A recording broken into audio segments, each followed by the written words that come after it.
امروز میخواستم این برنامه تست کنم، نشد. چرا؟ مازم نشد. نشد باز و تلاش خودمون همچنان میکنیم. نشد باز که. ای خدا، چرا واقعا؟ موندم، نمیدونم کجا باید برم. نشد بازم. اینجا دیگه مطمئنم میشه دیگه، فکرم اینه. بریم که تونستم.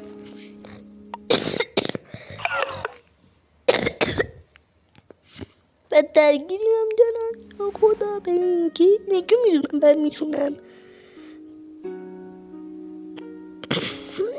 تونستم. بچه نظر این تا درسته خیلی طول میکشه. نظرتون شانس من چیه؟ تو کامنت ها بنویسید. بوس بوس، خدافظ.